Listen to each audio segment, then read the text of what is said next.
Hello दोस्तों, मैं सोनू अग्रवाल। स्वागत है आपका अपने चैनल में, जिसमें क्लास 11 12 के मैथ एंड फिजिक्स के कांसेप्ट्स को आसान तरीके से सॉल्व करने की कोशिश करता हूं। दोस्तों, इस वीडियो में हम लोग क्लास 11 का मैथमेटिक्स का फर्स्ट चैप्टर यानी सेट्स का मिसलेनियस एक्सरसाइज करने वाले हैं। और इस सीरीज का ये थर्ड पार्ट है दोस्तों, जिसमें क्वेश्चन नंबर 5 एंड ऑनवर्ड्स हम लोग सॉल्व करेंगे और आसानी से समझने की कोशिश करेंगे।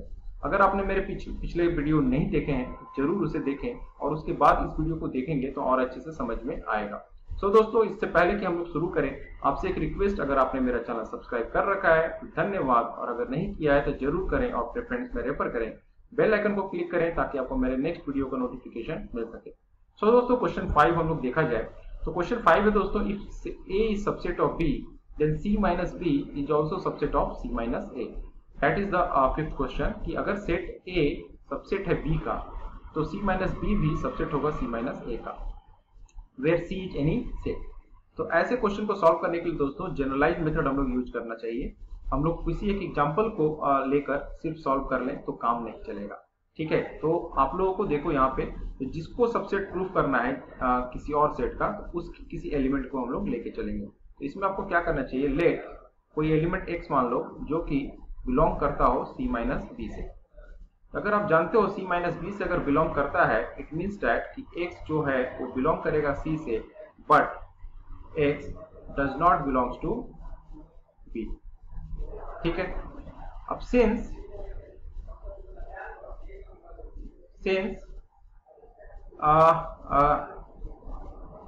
A क्या है, A सबसेट ऑफ B, तो B में x मौजूद नहीं है। तो जब B में मौजूद नहीं है तो B का छोटा पार्ट है A दोस्तों, अकॉर्डिंग टू द क्वेश्चन, है ना। A अगर सबसेट ऑफ B है तो A क्या हुआ, B का ही छोटा पार्ट। तो जब B में ही मौजूद नहीं तो ऑब्वियसली A में भी मौजूद नहीं रहेगा, तो Ax does not belongs to A। तो इन दोनों को अगर मिलाया जाए तो यानी कि आ जाएगा x belongs to C minus A। Therefore आपने स्टार्ट किया क्या से लिया था, ये एलिमेंट आपने लिया था C माइनस B का, और आपने ये प्रूव किया C माइनस A का भी एलिमेंट है, यानी C minus B must be subset of C minus A। तो इस तरीके से आप प्रूव कर सकते हो, इसका सॉल्यूशन आप इस तरीके से कर सकते हैं। ठीक है, क्वेश्चन 6 है दोस्तों, आपको क्वेश्चन दिया हुआ है कि अगर assume that P of A equal to P of B, यानी power set of A is equal to power set of B अगर हो, तो आपको प्रूव करना है कि A और B दोनों इक्वल सेट होंगे। ठीक है, तो आपको अगर पिछले वीडियो आपने देखा होगा तो उसमें मैंने बताया था टू सेट्स आर इक्वल अगर प्रूफ करना हो, है ना, टू सेट्स आर इक्वल अगर प्रूफ करना हो, तो उसमें जैसे A इक्वल टू B अगर आपको प्रूफ करना हो तो इसमें आपको क्या करना चाहिए कि आपको पहले A को लेकर चलना चाहिए और B के बराबर प्रूफ करना है, B के सबसेट प्रूफ करना है, एंड आपको ये भी करना है जस्ट इसका रिवर्स भी आपको लेकर चलना है। मतलब जैसे A is subset of B and B is subset of A, this implies that A equal to B। तो हमारा लॉजिक जब भी दो सेट को इक्वल करना हो तो हमारा लॉजिक इस तरीके से काम करना चाहिए कि A is subset of B and B is subset of A, then implies A equal to B। इस लॉजिक के आधार पे हम लोग यहाँ पे भी सोचेंगे। तो यहाँ पे दोस्तों ऑब्वियसली अगर हम लोग A को लेके चले तो हमको क्या करना चाहिए कि एक एलिमेंट यानी x को हम लोग लेके चलते हैं कि मान लेते हैं x बिलोंग्स टू A। तो अगर x बिलोंग्स टू A है और A ऑब्वियसली A क्या होगा, A P ऑफ A का सबसेट होगा, बिल्कुल, क्योंकि A है ना। तो A belongs to, and A जो है ऑब्वियसली एक एलिमेंट है किसका, P ऑफ A का, and since P of A is equal to P of B है दोस्तों, तो इसलिए A जो है, जो x है ऑब्वियसली यहाँ पे जो A का एलिमेंट हमने लिया है, और जो A खुद ही एक एलिमेंट है P ऑफ A का, जो कि एक एलिमेंट बन गया P ऑफ B का, since P of A equal to P of B है। अच्छे से समझेंगे, x क्या था, एक एलिमेंट हमने लिया A का, और A क्या है, एक एलिमेंट है P ऑफ A का, सो A एलिमेंट हो जाएगा P ऑफ B का भी। तो इसको और थोड़ा सा मतलब अच्छे से समझने के लिए एक आप क्या करो कि मान लेते हैं कि लेट एक छोटा सा एलिमेंट ले लो x बिलोंग्स टू C, है ना, क्योंकि A belongs to P of B हो गया, तो ऑब्वियसली A के सारे एलिमेंट्स ऑब्वियसली B के एलिमेंट्स होंगे। ठीक है, तो उसी तरीके से अगर उसको प्रूव करना हो तो हम लोग इस तरीके से भी चल सकते हैं कि मान लेते हैं कि x बिलोंग्स टू c और some c belongings to p of b मान लेते हैं, ठीक है। ऐसे यहाँ पे जो मैंने आपको समझाया है उसके अनुसार डायरेक्टली आप बोल सकते थे कि x is an element of b, है ना। तो लेकिन इसको और अच्छे से क्लियर करने के लिए हम लोग ये करते हैं कि एक c ले लेते हैं, ऐसा c लेते हैं जो कि p ऑफ b का एक एलिमेंट हो और उसका c का एक एलिमेंट हो x, ठीक है। तो यानी कि तो देयरफॉर x क्या हो जाएगा, देयरफॉर x यहाँ पे यहाँ पे x c क्या हो जाएगा, c will be a subset of b, c will be a subset of b और c जैसे ही subset of b हुआ बाबू तो ये क्या हो जाएगा कि x belongs to b हो जाएगा। तो सिंस यहाँ x belongs to a से आपने स्टार्ट किया था और यहाँ x belongs to b आ गया, तो इससे आप लिख सकते हैं कि a is subset of b, a is subset of b। In the same manner similarly आप लिख सकते हो, सिमिलरली क्योंकि और सिमिलरली इसी तरीके से हम लोग प्रूफ कर लेंगे कि b is also subset of a and since both are subset of each other it implies a equal to b।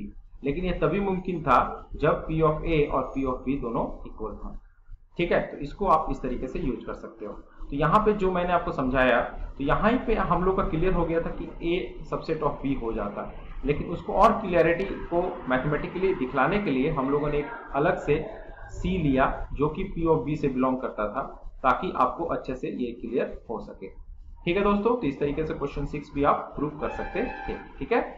Next question है दोस्तों question 7, is it true that for any sets a and b p of a union p of b is equal to p of a union b। क्या ये किसी भी set a और b अगर हम लोग लिया जाए तो क्या ये सही होगा कहना कि p of a union p of b is equal to p of a union b होगा। जस्टिफाई योर आंसर, तो आपको आंसर को जस्टिफाई भी करना है। तो हम लोग क्या करते हैं दोस्तों, तो एक छोटा सा एग्जांपल लेकर इसको प्रूव करने की कोशिश करते हैं और देखते हैं कि क्या ये सही हो रहा है कि नहीं। तो कोई भी जब सही होगा तो ऑब्वियसली कोई भी केस हम लोग लें तो ऑब्वियसली सारे केसेस के लिए सही होना चाहिए, और अगर गलत होगा तो कोई एक केस के लिए भी अगर गलत होता है तो ये आप स्टेटमेंट सही नहीं बोल सकते, तो ऑब्वियसली ये स्टेटमेंट फिर फॉल्स हो जाएगा। तो हम लोग कोई भी एक कंडीशन लेते हैं, मान लेते हैं ए लेते हैं दोस्तों, ए क्या ले लेते हैं, मान लेते हैं 1 2, ठीक है। बी ले लेते हैं, मान लो ए बी सी मान लेते हैं, ठीक है। 3 एलिमेंट ले लेते हैं। तो अगर हम लोग P ऑफ A निकालें तो P ऑफ A क्या हो जाएगा दोस्तों, P ऑफ A हो जाएगा 1 2 5 1 2, ठीक है, ओके। P ऑफ B अगर निकालें तो P ऑफ B क्या हो जाएगा दोस्तों, P ऑफ B हो जाएगा A B C A B, सारे सबसेट्स है ना, BC है ना, AB BC CA ABC and 5, ठीक है। तो ये P ऑफ B हो गया। जहां तक A यूनियन B की बात करें तो A यूनियन B क्या हो जाएगा दोस्तों, A यूनियन B हो जाएगा A B C 1 2। तो ऑब्वियसली इसके elements P of A union B की बात करें तो P of A union B 5 element है दोस्तों, तो obviously 2 to the power 5 elements इसके होंगे सबसेट्स, यानी 32। इतना तो हम लोग को लिखने की जरूरत नहीं है, लेकिन हम लोग कुछ ऐसे लिख लेते हैं जो इसमें ना हो। तो P of A union P of B अगर करते हैं दोस्तों, तो सबसे पहले हम लोग क्या किया जाए, P of A union P of B निकाला जाए, है ना। तो P of A union P of B अगर निकालेंगे हम लोग, P of A union P of B, तो ये क्या हो जाएगा, P ऑफ A 1 जो भी है 4 एलिमेंट ये सारे आ जाएंगे, 1 2 5 1 2, है ना, और A B जो भी है, ठीक है। ये सारे आप समझ रहे हो, A B C ये सारे एलिमेंट्स आ जाएंगे, ठीक है। तो ये सारे आप लोग लिख लेना। तो P of A union P of B ये हो जाएगा। और जहां तक P of A union B की बात करें, है ना, P of A union B की बात करें तो यहाँ पे दोस्तों क्या आ जाएगा, यहाँ पे देखो एक तो एलिमेंट ये आने वाला है टोटल खुद का खुद, खुद का खुद तो ये आएगा ही आएगा। ABC12 तो क्या ABC12 इसमें आने वाला है? नहीं।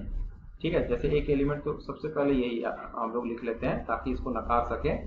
तो ABC सॉरी सेट होगा तो ABC12 है ना, फिर ABC1 है ना, ये सारी चीजें आएंगी। तो ABC1 भी इसमें नहीं रहने वाला है। इस तरह से बहुत सारे ऐसे एलिमेंट्स होंगे जो दोनों में नहीं होंगे। तो ऑब्वियसली जब एलिमेंट्स दोनों में सेम नहीं है तो ऑब्वियसली दोनों सेट इक्वल नहीं होगा। तो ऑब्वियसली दोस्तों ये स्टेटमेंट क्या हो जाएगा? फॉल्स। ठीक है, तो obviously P of A union P of B not equal to P of A union. ठीक है दोस्तों, क्वेश्चन 8 हम लोग देखा जाए। क्वेश्चन 8 है आपका, so that for any sets A and B A equal to A intersection B union A minus B and second part भी एक क्वेश्चन है। तो सबसे पहले हम लोग फर्स्ट पार्ट को देखा जाए। और दोस्तों हम लोग एक काम करते हैं, सबसे आसान इसके लिए समझने के लिए हम लोग वेन डायग्राम यूज कर इसको सॉल्व करते हैं। तो यहाँ पे देखो A इक्वल टू क्या प्रूव करना है कि A equal to A intersection B union A minus B।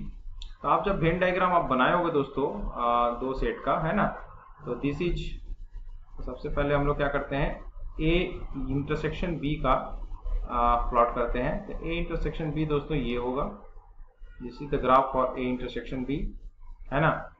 और अगर ये A है और ये B है, करेक्ट। और A minus B, A minus B दोस्तों क्या होता है? A माइनस, जो A में होना चाहिए लेकिन B में नहीं होना चाहिए। तो ये वाला आपका ग्राफ होगा A माइनस B का, this is A minus B। तो A माइनस B है और ये A इंटरसेक्शन B है और इन दोनों का यूनियन, तो दोनों का यूनियन दोस्तों आप समझ सकते हो ये टोटल कितना हो जाएगा? Total circle of A। तो यानी कि ऑब्वियसली ये ट्रू है कि A इक्वल टू होगा A intersection B union A minus B। इस तरीके से भी आप देख सकते हैं वेन डायग्राम से, और इसको आप एलिमेंट लेकर भी आप जनरलाइज मेथड से भी दोस्तों प्रूफ कर सकते हैं। लेकिन अगर समझना हो तो ऑब्वियसली इस तरीके से आप समझ सकते हैं। जो सेकेंड पार्ट है इसको भी हम लोग इसी तरीके से देखा जाए दोस्तों। तो यहाँ पे अगर दो वेन डायग्राम हम लोग लें A और B का, है ना, अलग अलग, ये A है ये B है, तो यहाँ पे A यूनियन A की बात करें तो दिस इज A का सर्कल दोस्तों ये हो जाएगा, ठीक है।